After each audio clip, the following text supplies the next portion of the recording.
게인이라고 하는 서양의 속담이 있습니다. 이 무슨 말이에요? 페인, 고생이 없으면, 고통이 없으면 게인, 얻는 것도 없다, 이런 말이에요. 인생에서 뭔가를 얻고자 한다면 반드시 고생이 따르게 마련이다 라는 거죠. 사람들이 살아가면서 어떤 얻은 삶의 어떤 그 지혜겠죠. 고생이라는 게 결코 그냥 허무하게 끝나지는 않는다는 겁니다. 이 말을 뒤집어서 생각해 보면요, 여러분이 만일에 어떤 모양으로든지 지금 고생을 하고 고난에 있고 어려움을 당하고 있다면 거기서부터 뭔가 얻을 것이 반드시 있다는 겁니다. 멀리서 찾을 것도 없어요. 여러분이 어른이 되는 과정부터가 그렇습니다. 그냥 시간이 가고 세월이 가면 그냥 어른이 되는 게 아니더라고요. 누구나 성장통이라는 것을 겪습니다. 어떤 친구들은 부모님과 관계가 어려워지기도 하고, 어떤 친구들은 친구 간의 관계가 틀어지기도 합니다.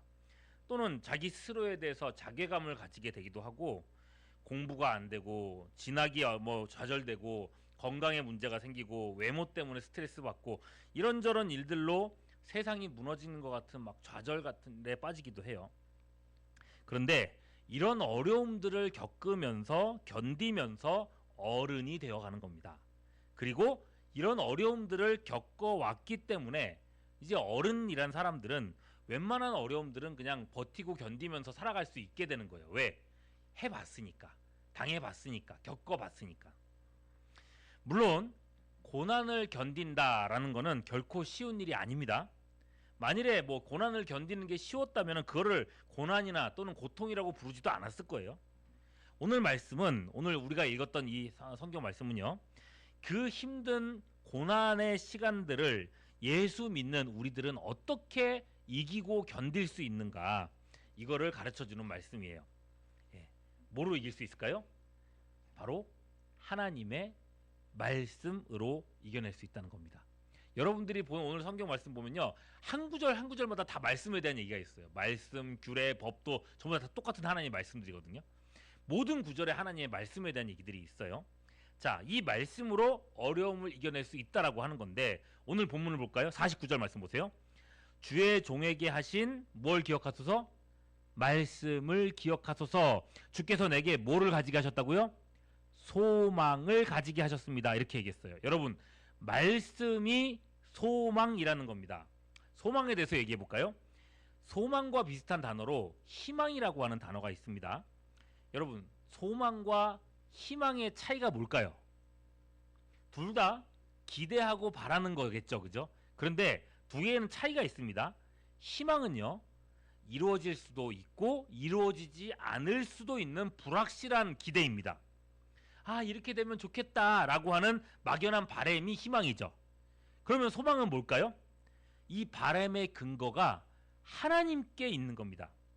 이 기대를 반드시 이루어질 하나님이 계신다.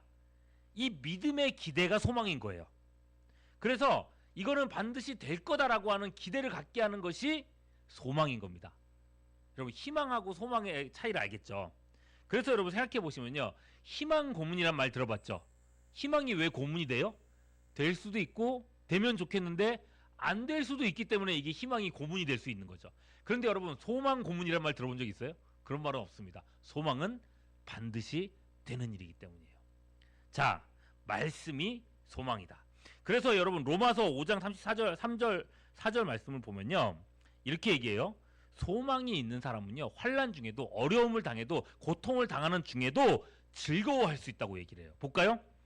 본문으로 볼게요. 로마서 5장 3절 4절 같이 읽습니다. 시작. 다만 우리가 이뿐 아니라 우리가 무엇 중에도요, 환난 중에도 어떻다고요?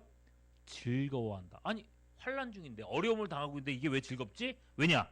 이는 환난은 인내를, 인내는 연단을, 연단은 결국 뭐를 낳는다고요? 소망을 낳기 때문이다. 왜 즐거워요? 소망을 낳기 때문이다. 자, 이게 여러분 소망의 힘이라는 거예요. 그리고 이 소망이라고 하는 힘의 근원은 하나님의 말씀이라는 거죠. 오늘 말씀 50절 볼까요? 이 말씀은 나의 고난 중에 위로라. 주의 말씀이 나를 살리셨기 때문이라.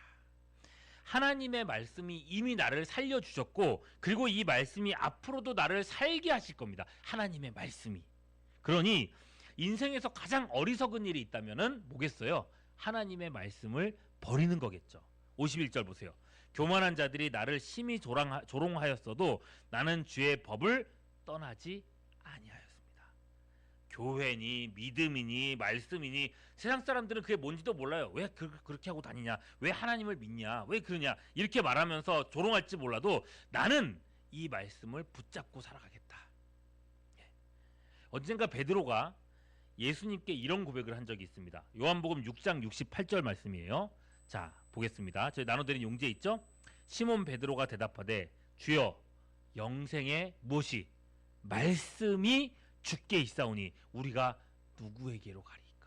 사람들은요, 얘기를 들으면서 내 마음에 드는 말이 있으면은 와 왔다가 마음에 안 드는 얘기 했으면은 또 확 또 사라지고 이렇게 되어 갔는데, 자기는 세상 사람들이 하는 것처럼 그렇게 이리저리 막 휘둘리지 않고 변함없는 하나님의 말씀만 따라가겠다고 고백한 겁니다. 여러분, 이런 고백이 있는 사람, 나는 끝까지 주의 말씀을 따라갈래요, 이런 고백이 있는 사람은요, 항상 그 말씀으로 자기를 다잡고 살아간다는 거예요. 52절 말씀 볼게요. 여호와여 주의 옛 규례들을, 똑같아요, 말씀이에요. 규례들을 내가 기억하고 스스로 어떻게 했다고요? 위로하였습니다. 여러분, 이게 무슨 말이에요? 스스로를 격려했다는 거예요. 말씀으로, 성경 말씀을 가지고 내가 스스로를 막 격려하면서 나를 자꾸 다독였다는 거예요. 괜찮아, 나는 이겨낼 수 있어, 이겨낼 거야, 이런 상황도 넘어설 거야, 이런 상황도 바뀔 거야. 하나님이 나한테 이렇게 약속하셨어, 하나님이 나한테 이렇게 말씀하셨어. 전능하신 그분이 나와 함께 계셔. 끊임없이 나 자신을 막 다독이면서 계속해서 내가 서왔다는 거죠. 신약시대로 넘어가 볼까요? 사도 바울이요, 감옥에 갇혔습니다. 여러분, 감옥에 갇힌다는 게 얼마나 좌절스러운 일이겠어요. 그런데 감옥에 갇히는 것뿐만 아니라 온 백성의 여론이 바울을 죽이라, 사형시켜라 라고 하는 쪽으로 다 쏠려 있습니다. 절대로 여기에서 살아날 수 있는 방법이 없는 것 같은 그런 위기 속에 막 바울이 있습니다. 얼마나 무섭겠어요. 내가 언제 죽을지 모른다고 하는데, 그때에 하나님의 사자가요, 감옥에 하나님의 사자가 쫙 하고 나타나가지고 바울에게 이렇게 말합니다. 사도행전 23장 11절 말씀 봅니다. 시작. 그날 밤에 주께서 바울 곁에 서서 이르시되, 뭐라 그러셨어요? 담대해라. 내가 예루살렘에서 나의 일을 증언한 것 같이 로마에서도 증언하여야 하리라 하시니라. 너한테는 로마에서도 복음을 전해야 될 사명이 있어. 그러니까 너는 여기서 죽지 않을 거야. 안심해라, 담대해라 라고 말씀하신 겁니다. 그 말씀을 듣고 나서 바울이 어떻게 했겠어요? 그래, 주님이 죽지 않을 거라고 약속했어. 나는 괜찮을 거야. 아무리 어렵고 힘든 상황이 돼도 하나님이 나를 여기서 넘어가게 하실 거야. 그렇게 스스로를 격려했다는 겁니다. 이 말씀 붙잡고 바울은 평생 흔들리지 않고 끝까지 살아갈 수 있었습니다. 그래서 바울이 죽기 직전에 이런 얘기를 해요. 같이 한번 읽어볼게요. 디모데후서 4장 7절 8절입니다. 시작. 나는 선한 싸움을 싸우고 나의 달려갈 길, 나의 인생길을 다 마치고 믿음을 지켰다. 이제 후로는 나를 위하여 의의 면류관이 예비되었으므로 주 곧 의로우신 재판장이 그때 내게 주실 것이고, 내게만 아니라 주의 나타나심을 사모하는 모든 자에게도 이 면류관을 주실 거다. 그러니까 너희들은 끝까지 이 길 가야 해. 이게 말씀 있는 사람, 그 마음속에 말씀을 가지고 살아가는 사람들의 큰 특권이라는 겁니다. 말씀이 특권이다라고 생각하는 사람들, 그 말씀을 소중하게 여기는 사람들은요, 삶이 말씀 중심일 수밖에 없어요. 볼까요? 54절 말씀 보겠습니다. 54절. 자, 시작. 내가 나그네 된 집에서 주의 율례들이 나의 노래가 되었나이다. 자, 보세요. 이게 표현이 되게 재밌어요. 나그네 어떤 사람이에요? 집을 떠난 사람, 또는 집이 없이 돌아다니는 사람을 이렇게 나그네라고 부르지 않습니까? 그런데 여러분, 성경 말씀 딱 보세요. 본문 말씀 딱 보세요. 그런데 이 본문에서 뭐라고 적혀 있냐면, 나그네라고 해놓고 그 다음에 뭐라고 했어요? 나그네 된 어디에서? 보통 나그네 된이면 그 뒤에 뭐가 나와야 될 것 같아요? 길바닥에서 이렇게 나와야 될 것 같잖아요. 근데 나그네 된 집에서라 그랬어요. 이게 희한한 표현이죠, 그죠? 안 어울리는 단어 두 개가 붙은 거예요. 나그네인데 집에 있어. 예.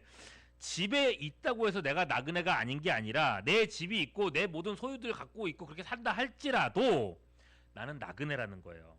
우리의 인생 자체가 나그네라는 겁니다. 태어날 때 아무것도 가지고 온 것이 없듯이 우리가 다시 죽을 때도 아무것도 가지고 갈 수 없는 게 인생이죠.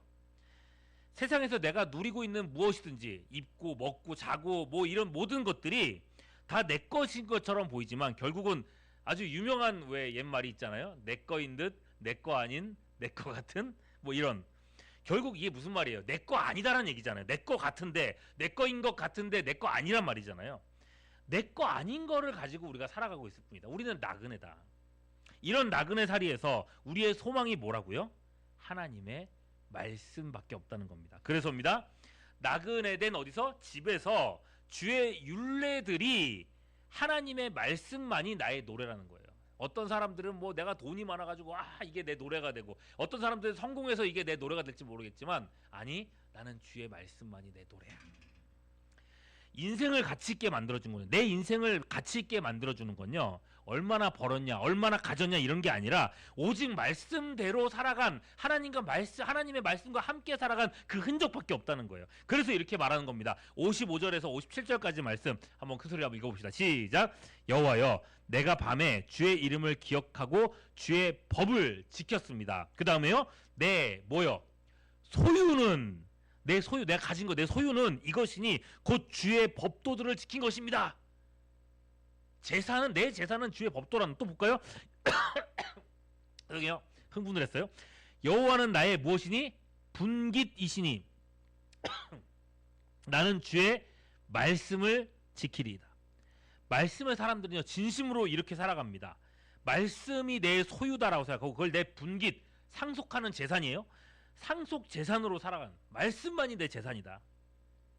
말씀을 붙들고 살아가는 사람이기 때문에 이 사람은요, 어려운 환경에서 하나님께 당당하게 요구할 수 있는, 내가 이렇게까지 살아왔으니까 하나님께 당당한 거죠. 뭐라고 얘기합니까? 58절. 내가 전심으로 주께 간구하였사오니 주의 말씀대로 내게 은혜를 베푸소서. 하나님 약속하지 않았습니까? 말씀대로 하나님 내게 이루어주십시오. 말씀대로 나를 살려주십시오. 말씀대로 나를 도와주십시오. 말씀대로 나를 지켜주십시오 라고 당당하게 말할 수 있다는 거예요. 왜? 하나님의 말씀대로 내가 살아왔으니까. 하나님의 말씀이 내 모든 것이니까. 여러분, 아무나 할 수 있는 말이 아니에요. 아무나 할 수 있는 기도가 아니에요. 진정으로 말씀으로 살아간 사람들만이 할 수 있는 고백인 겁니다. 이런 사람이 하나님의 은혜를 받는 거예요. 나그네 같은 인생에 감사할 일들이 자꾸만 생겨나는 겁니다. 인생의 밑바닥에 있는데 하나님이 나를 끌어올려준다는 그런 경험들을 자꾸만 하게 되는 겁니다. 그래서 이런 간증이 있는 사람들은요, 점점 막 이렇게 감사할 일들이 많이 생기지? 그러다가 자다가도 벌떡 일어나가지고 진짜 감사하다 이런 생각을 할 수밖에 없다는 거예요. 그게 뭐예요? 62절입니다. 보세요. 내가 주의 의로운 규례들로 말미암아 언제요? 밤중에 벌쩍 일어나서 주께 감사하리다. 밤에 자다가도 일어나서 감사할 일들이 막 생겨나는 거예요. 이런 사람들에게. 그리고 여러분, 이제 결론입니다. 이런 사람들, 말씀의 삶을 살아가면서 감사한 일들 막 있는 이런 사람들이 모인 곳이 어디입니까? 교회죠. 그죠? 교회에서 우리가 말씀을 나누고, 교회에서 말씀 안에서 함께 즐거워하고, 하나님이 나와 함께 하시고 나의 도우셨던 일들을 잘 간증하고, 그렇게 말씀으로 서로 격려하고 끊임없이 말씀을 배우는 곳, 이 교회라는 겁니다. 63절 64절 말씀 볼까요? 나는 주를 경외하는 모든 자들과 주의 법도를 지키는 자들의 뭐라고요? 친구라. 이런 사람들이 함께 모여서 교제한다는 거죠. 그 다음, 여호와여, 주의 인자하심이 땅에 충만하였사오니 주의 율례들로, 하나님의 말씀으로 나를 어떻게 해달라고요? 가르쳐 주소서. 끊임없이 배우는 것, 말씀으로 살아가는 것, 이게 교회라는 겁니다. 하나님이 우리를 이 주영광교회 중고등부에 불러주셨고, 하나님이 우리를 이렇게 모여서 말씀을 나누게 하셨습니다. 이건 절대 우연이 아닙니다. 여러분, 이 말씀과 함께 인생에 다가오는 모든 어려움들을 이겨내고 승리하고 자다가도 벌떡 일어나서 막 감사할 수 있는 그런 인생을 살아가는 여러분들 될 수 있기를 주님의 이름으로 축원합니다.